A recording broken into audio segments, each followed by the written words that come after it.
Hey, what is going on, guys? My name is Dawson, and I've been in the hospital, as you can see by the title of the video, and I want to talk about that.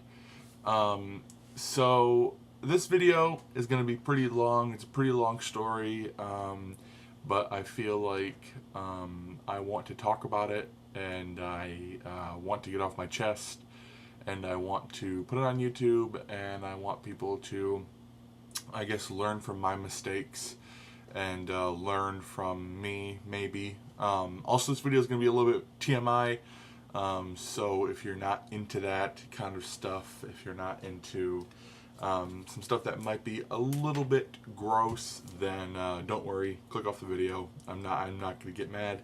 But yeah, so my name is Dawson. Like I said, I am 18 years old, and I have scoliosis and 3 bulging discs in my lower back, my L2, my L3, and my L5.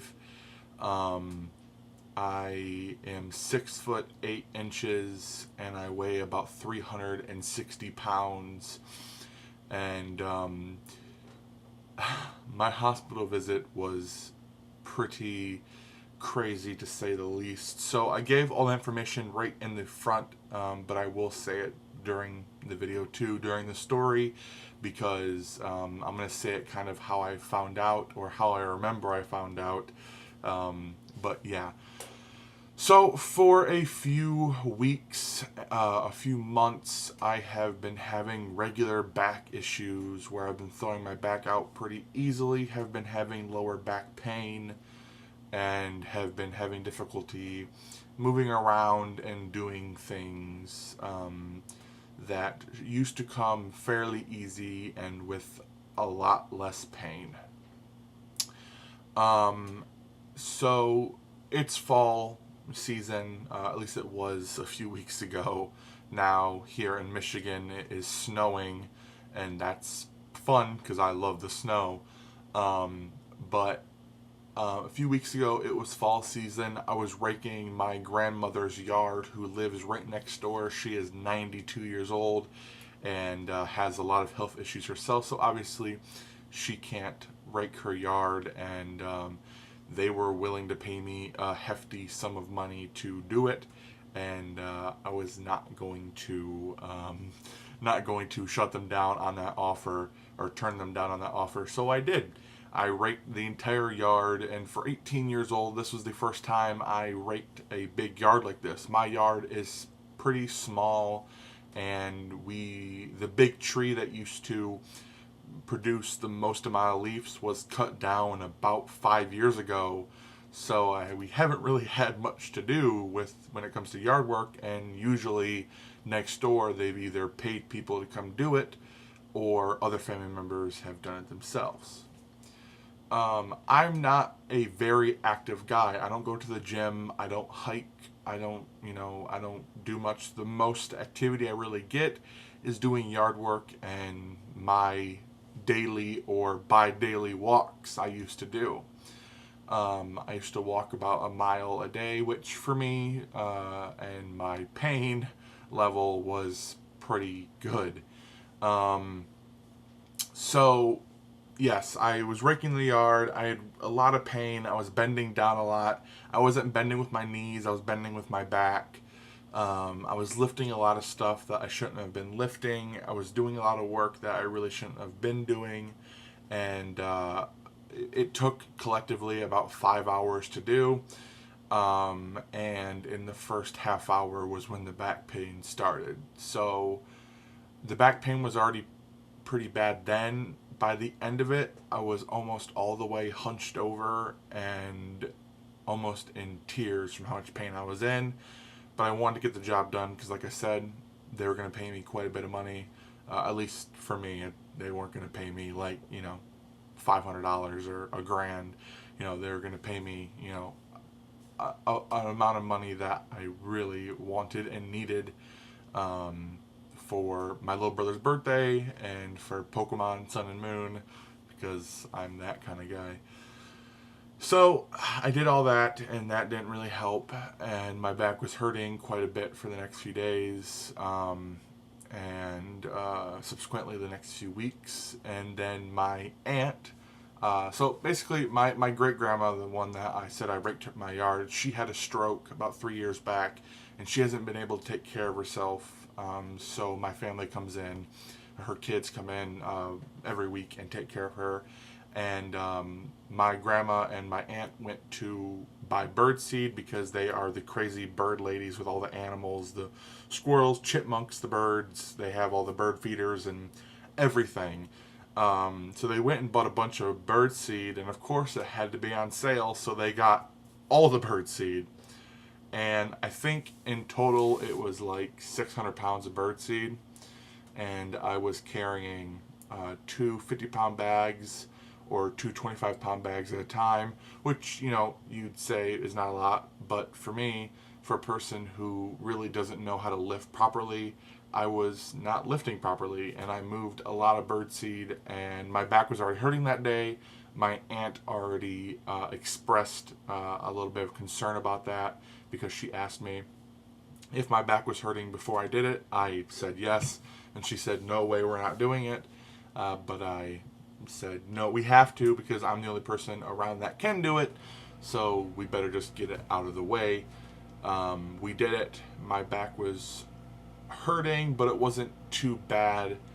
But the days to follow were pretty miserable. I missed my family's Thanksgiving, which sucked. I wasn't able to eat Thanksgiving. So basically on Thanksgiving Day, sorry for slamming on my desk. On Thanksgiving Day, we had very small, it was just me, my mom, my grandparents, and my little brother. And we had a small little Thanksgiving then. And then that the next weekend, or that weekend, I can't remember, we had Thanksgiving with the whole family, because of course our family has spouses. People go to their spouses' families, family gatherings, so we just have it later so we know everybody can come. I missed basically both Thanksgivings. I wasn't able to go upstairs for my small family Thanksgiving because I wasn't able to sit up. And same thing for my big family Thanksgiving. I wasn't able to sit up for basically any amount of time without my groin feeling like both my testicles were being pulled from me, like being pulled and like being pulled behind me. My groin, lots of discomfort there. It was shooting pain down my legs. It was shooting pain up my body. Every time I'd lift my arms, basically my entire back would just seize up, and I'd have spasms. It was very bad. So I ended up missing out on that. I actually got up that day and took a shower, and I was almost in tears in the shower because of how much pain I was in. And I came downstairs and I basically told my mom I was not going. She understood, didn't go. They brought me food. It was good food. But ended up staying in bed watching Harry Potter videos for my Thanksgiving. My mom told me that since I was in so much pain that we should go to the urgent care clinic that is nearby.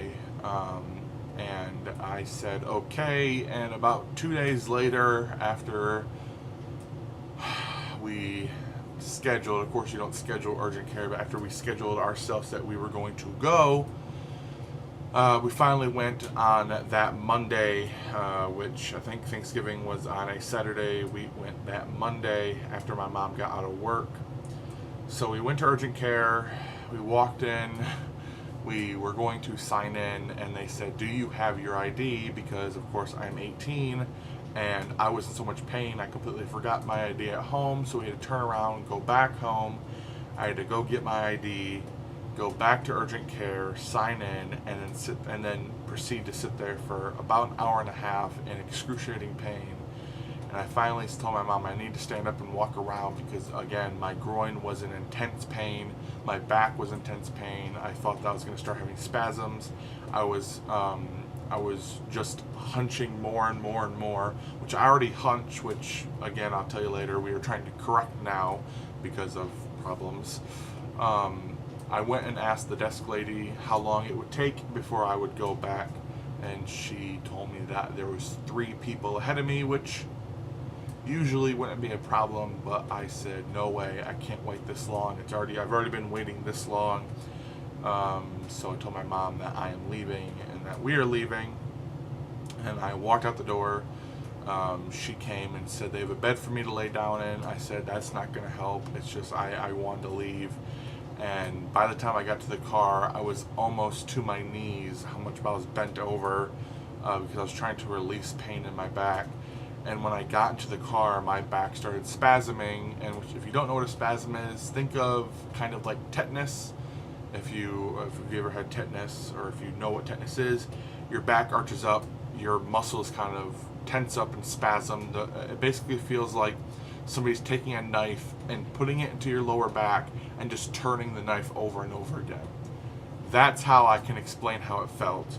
And it was spasming in this little tiny space in this car, and it was terrible. I was, cussing and screaming and just in so much pain. I wanted to cry. And my mom said, "Do you want to go to the hospital? Do you want to go to my local hospital?" And I said, "No, I just want to go home. I just want to lay down. I just want to cry myself to sleep," basically. So she took me home. I had no clue how I was going to get out of the car. I eventually got out of the car and downstairs. And when I got downstairs, I kind of flopped into bed and started to cry. My back was hurting so bad, I didn't want to move, because every time I moved, it would send my back into a spasm, and breathing hurt, talking hurt. Everything was just really bad. And thinking back on it, it kind of chokes me up, because the pain I was in at that point was pretty severe. My mom came downstairs and asked me, "Hey, what are we gonna do about this? Are we gonna? We can't schedule an appointment because we don't know what we don't know what the problem is. And if I schedule an appointment and it gets worse over the next few days because they're not gonna get me in tomorrow, then what?" For a few moments, we seriously thought about calling an ambulance. But my house, though I love my house, it has a lot of tight corners, and it would be extremely hard for them to get me out of here even once they got here, and they'd probably end up having to rip the bed sheets off my bed and carry me up the stairs because I could not move. But I finally built up enough courage, and I did not want to take a hospital ride or an ambulance ride. I got up, got out of bed, got up the stairs, into the car again, and we went to the hospital. When we arrived, a man came outside with a wheelchair. I got out of the car, got in the wheelchair, and I couldn't even lift up my legs. Every time I'd lift up my legs, it'd send my back into a spasm, so he was basically dragging my legs around. Underneath the chair, my legs were just, I just couldn't. I signed myself in, and I proceeded to sit there and wait. I asked the lady at the desk, the check-in lady, if there was any way I could get a bed. She said no, that they were out of beds, and I asked, how long is the wait, because I cannot sit up. My back is in so much pain. And sitting up at that point, all my weight, like I said, I'm 360 pounds to 370 pounds, depending on, what kind of week I'm having. And all my weight compressing on my lower back was pinching nerves, and of course I had the bulging discs that we found out later, and it was just really bad. And she said, "No, we cannot get you a bed. We don't know what the waiting time will be." And I basically said, "Okay, I'm leaving." So my mom came in. I said, "We're leaving." She kind of got not angry at me, but frustrated at me. They rolled me out. She went back to get the car, and while getting the car, the desk lady came out and said I was next for the pediatric side of the unit, I guess. So she said, "Are you still going to leave?" I said, "If I'm next, I'm not leaving. I want to get this figured out." We went back to, I waited for a little bit longer, about 10-15 minutes. I don't actually remember being taken back, but I do remember getting my bracelet that said my name and everything, which I still do have, but it has some information on it I'd rather not have on YouTube. But I also got this wristband eventually, which is a fall risk. But the way they put it on, it looks like I am an all risk, which at that point I kind of was.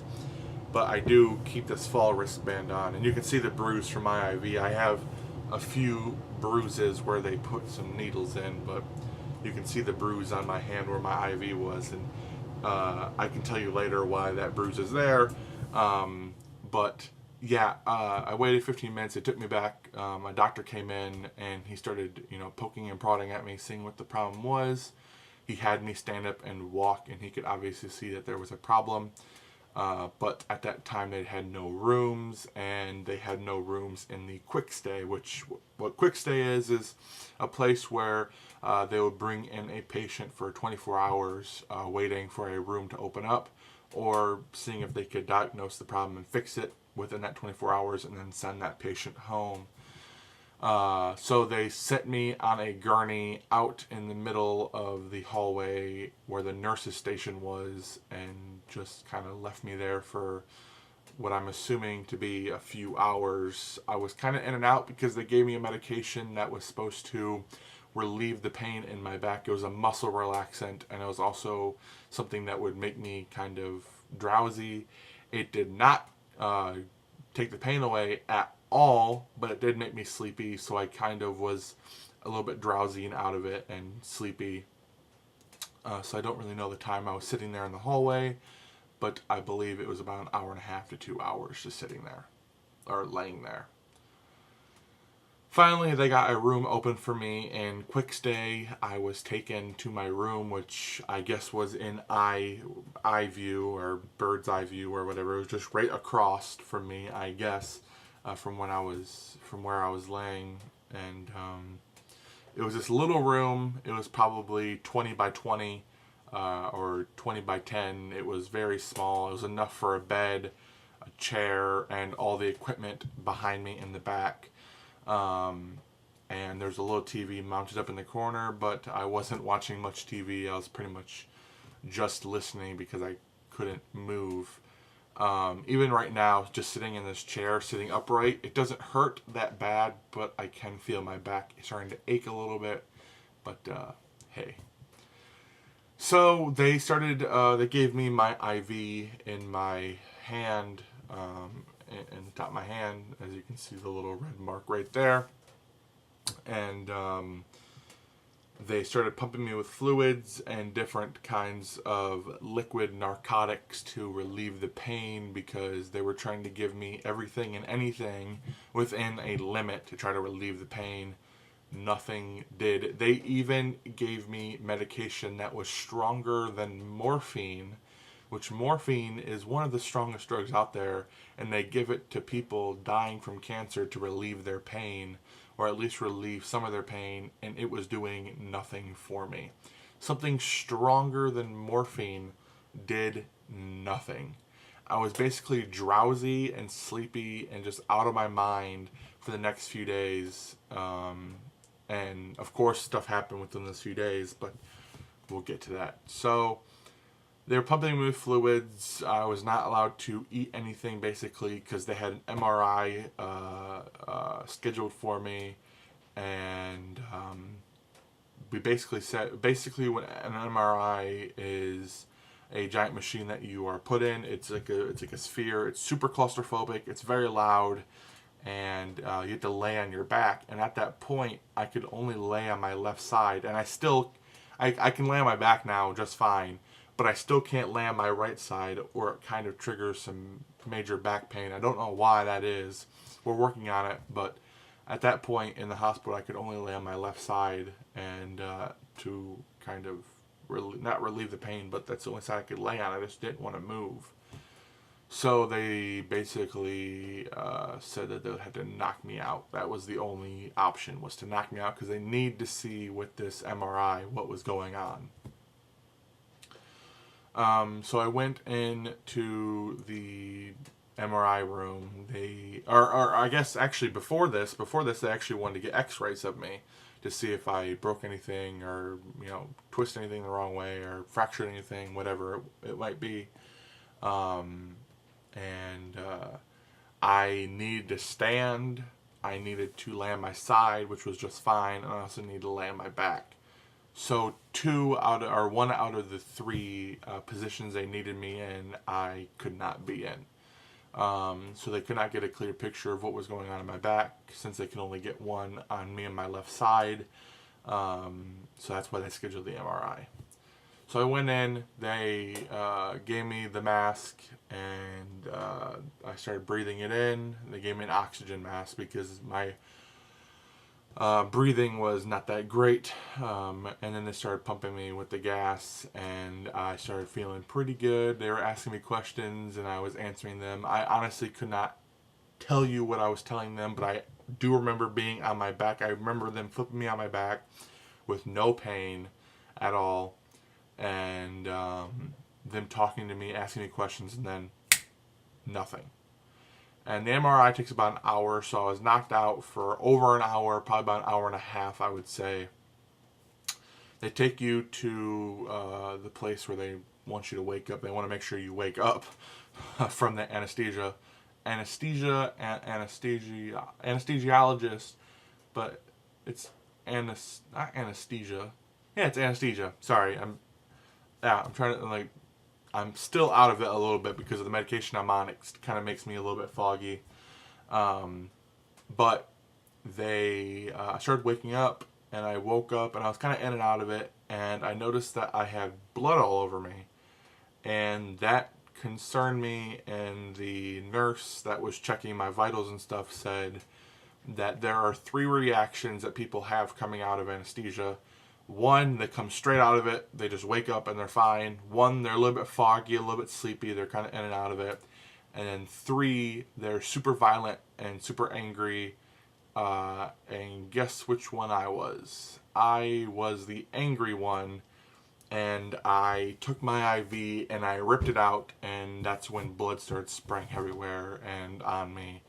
And then I experienced the second one, which was coming in and out of it and kind of being foggy and sleepy.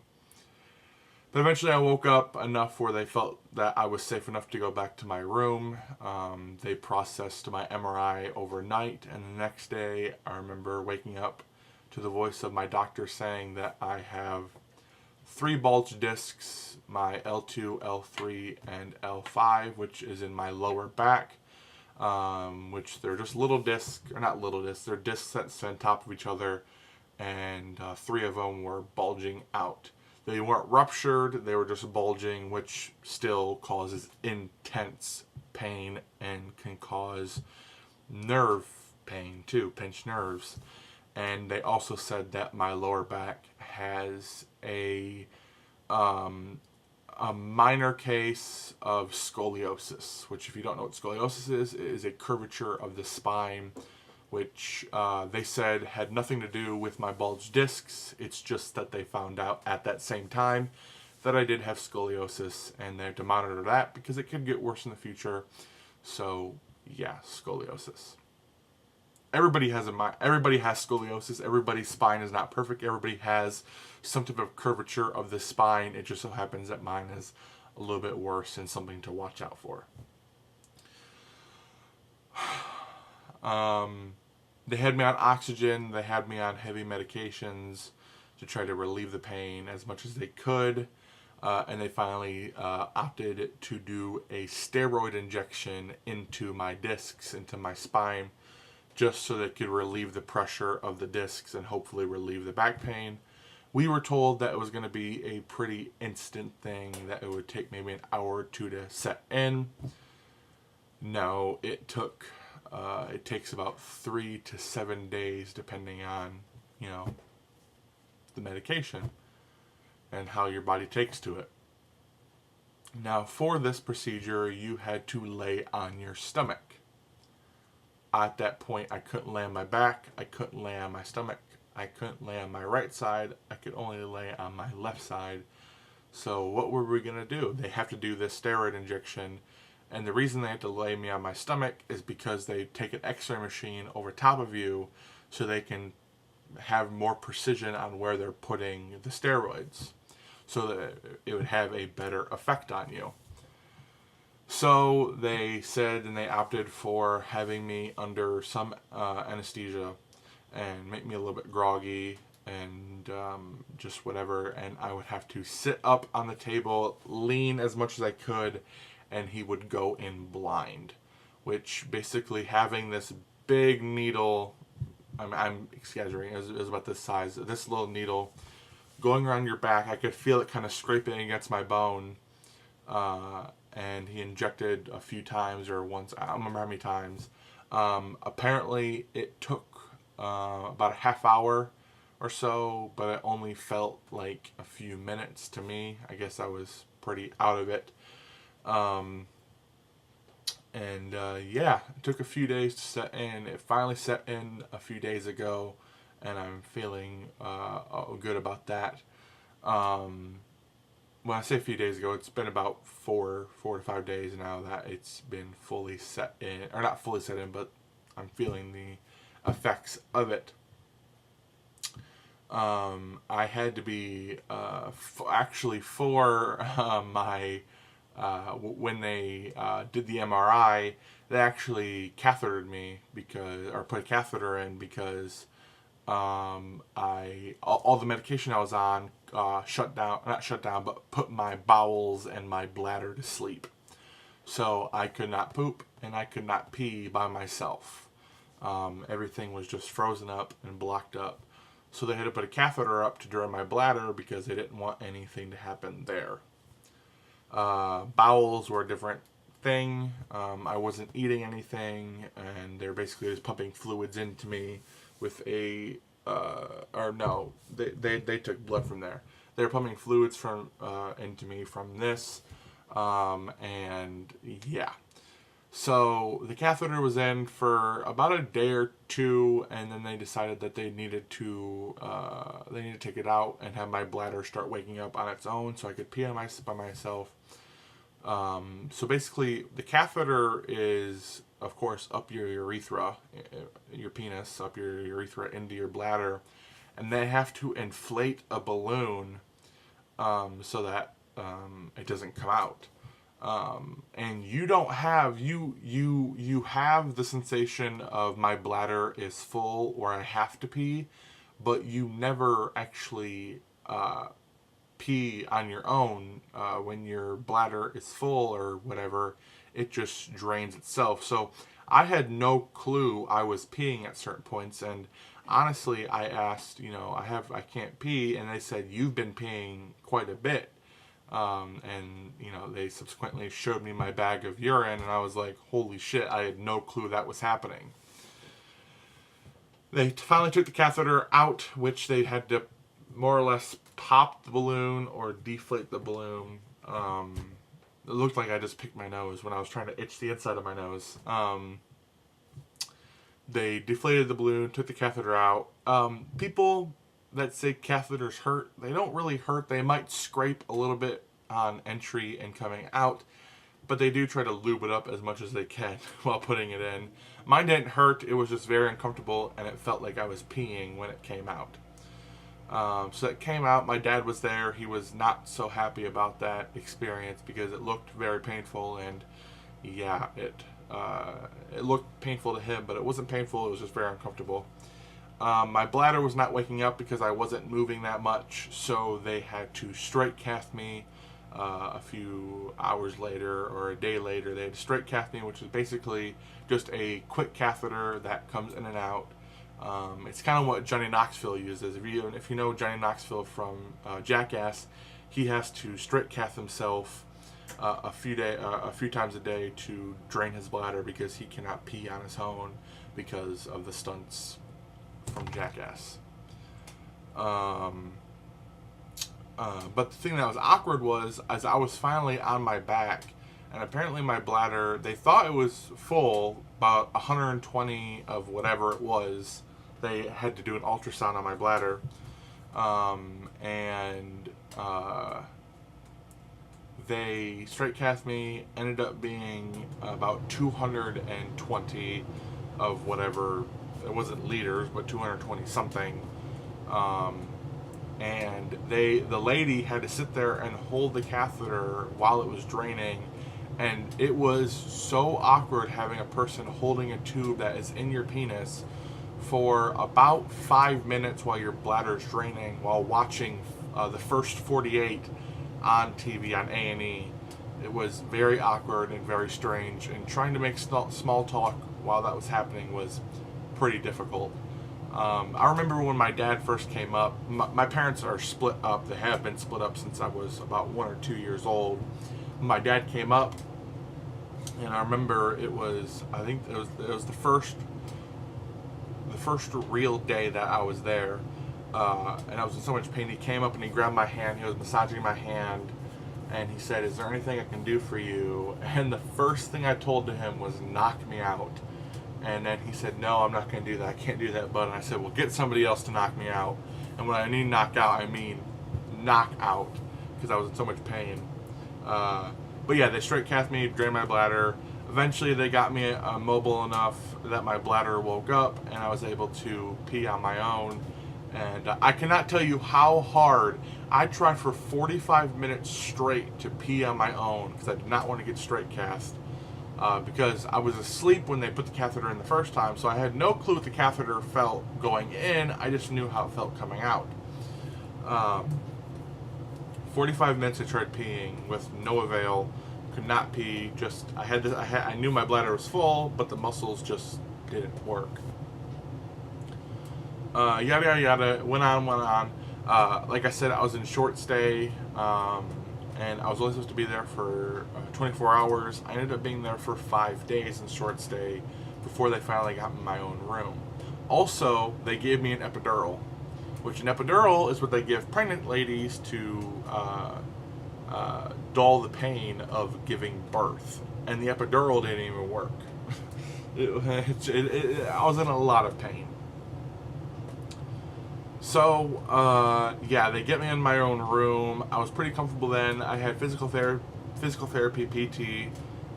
They got me up and walking around. Finally, I had my first bowel movement, which, like I said, TMI.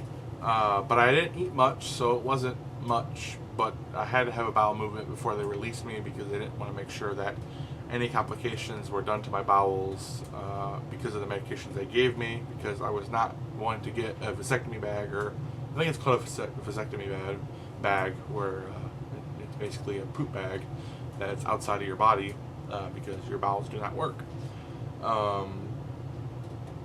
But yeah, and they also had to give me, like I said, TMI, they had to rectally give me some type of medication, some type of a dissolvement to make me poop. I guess a laxative, I'm assuming it was. They were giving me stool softeners, and they finally gave me a laxative, and that's when that happened. And yeah, a guy also had to help me wipe my butt, because I couldn't wipe my own butt. Which, honestly, by that point, getting cathetered and watching the first 48 while I was peeing with my penis out in front of the random lady I did not know, getting some finger shoved up my ass, and then having some dude wipe my butt, I honestly was just done, and I could not care less anymore about what was happening. I couldn't get up in time to pee most of the time, so they gave me these little urinal jugs that you just pee into, which that was fine to me. I didn't really care. I just made sure that nobody was going to come in the room. I peed and then closed it up, and somebody dumped it for me.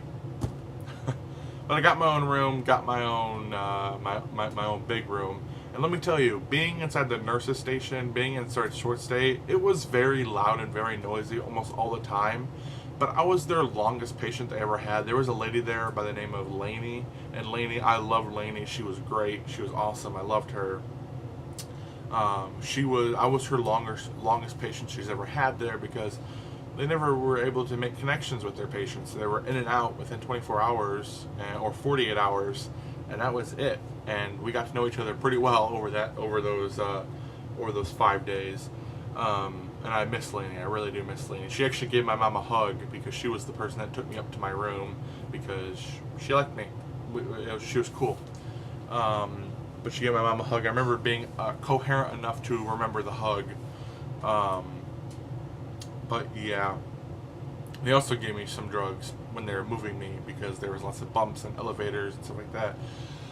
got in my own room. That night was pretty eerie. I was up until about 2 or 3 o'clock in the morning, so I just couldn't sleep. And it was just really quiet. But I had room service. People were bringing me food if I wanted food or wanted drinks. I ended up drinking like 4 cans of ginger ale because I was tired of water and I really wanted a ginger ale. My stomach was a little bit upset. Drinking ginger ale was really great. And also, just everybody there was nice to me. Everybody there was very nice to me, and I really enjoyed my stay. Besides the pain, after they got my pain fairly resolved and I was fairly comfortable, it was really good. But now I am in PT 2 times a week to fix everything that's wrong with me. It's not just the bulging discs and the scoliosis. I have to go in every 8 weeks for more steroid injections. I also have to use this thing right here because my lungs are not getting the exercise they need. So basically how this works is there's this little tiny thing in here, this little puck, and there's this little thing right here. I have to keep it between these lines. I have to I have to get it all the way to the top, which is fairly easy. I did it on my first try when I thought I was only going to get to like the 1,000 or 1,250, but I can get all the way up to the 12 or 2,500. But yeah, you do this.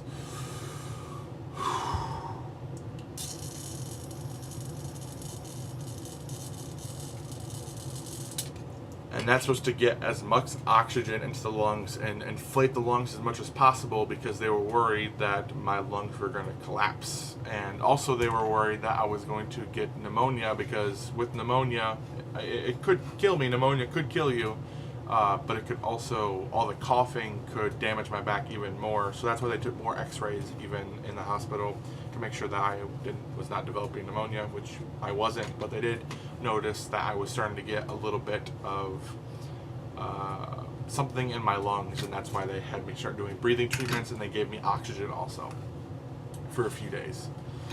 But they realized that my breathing was fine. I also was on a heart monitor because my heart rate, usually people's heart rate is between 60 to 90. Mine was 120, 130, 140. It was very, very fast, but they accounted it to the pain. The pain made my heart rate faster. But they also gave me a walker. Like, I was using a walker for a few days to walk around. Now I use my cane, Black Lightning. It is this jet black cane that is on its fullest extension. Like I said, I am 6'8". But yeah, I mentioned earlier, this thing is great. I love this cane, and it helps me quite a bit to keep myself balanced and keep myself straight up. And yeah.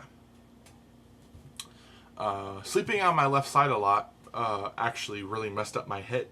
My hip was in excruciating pain also. So I was really messed up in the hospital. But yeah, I was mentioning PT, physical therapy.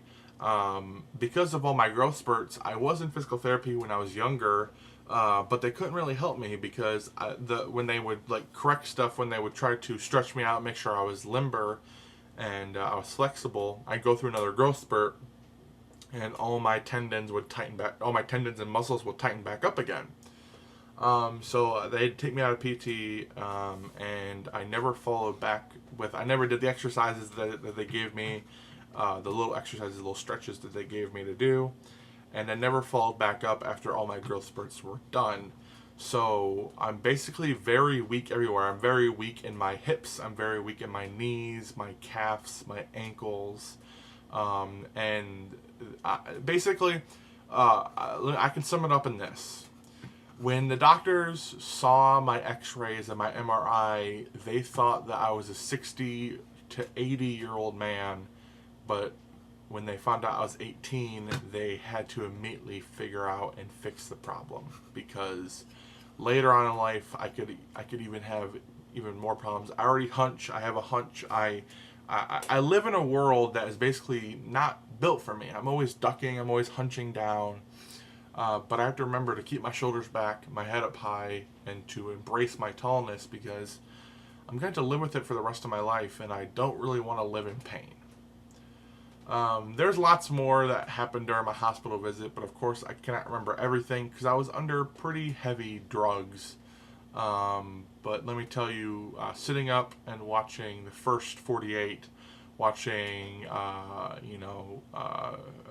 different live TV with cops, watching diners, drives, and dives. It was great. I loved my hospital stay. I honestly did because everybody was so nice to me. It was just such a pleasant experience when the pain was gone, and even when it wasn't gone, people were so nice to me and so forgiving of me and my state, and were just very sympathetic of me. But yeah, that is pretty much it for this video, guys. Tell me down below what kind of hospital visits have you had, worse, not so worse. Tell me what you thought about my hospital visit, and yeah, that's it. I want to thank you for watching. Hope you all enjoyed. If you want to be cool, then make sure to drop a like. But if you want to be awesome, then make sure to subscribe. And tell this video, guys. I'll see you later. Peace.